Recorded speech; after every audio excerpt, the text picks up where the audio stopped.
it's me again and we're on chapter 13, Marvellous Medicine number 3. Here it is, cried Mr. Killy-Cranky, rushing into the kitchen. 1 carton of flea powder for dogs and 1 can of brown shoe polish. George poured the flea powder into the giant stewing pot.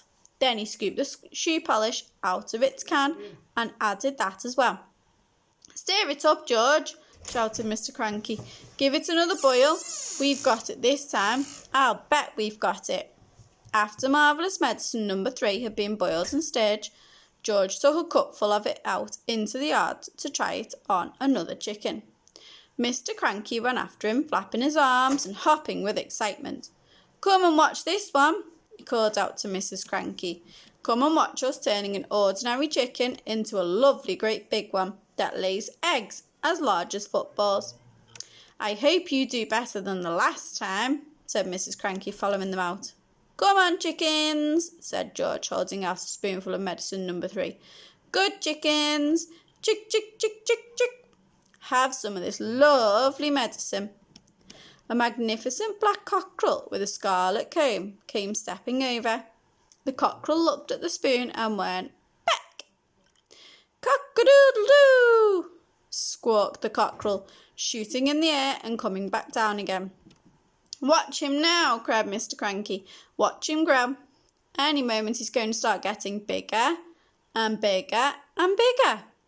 Mr. Killy-Cranky and Mrs. Cranky and little George stood in the yard staring at the black cockerel. The cockerel stood still. It looked as though it had a headache.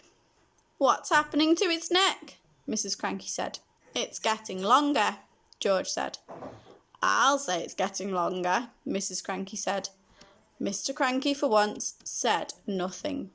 Last time it was his legs, Mrs. Cranky said. Now it's the neck. Who wants a chicken with a long neck? You can't eat a chicken's neck. It was an extraordinary sight. The cockerel's body hadn't grown at all, but the neck was now about 6 feet long. All right, George, Mr. Cranky said. What else have you forgotten? I don't know, George said. Oh, yes, you do, Mr. Cranky said. Come on, boy, think.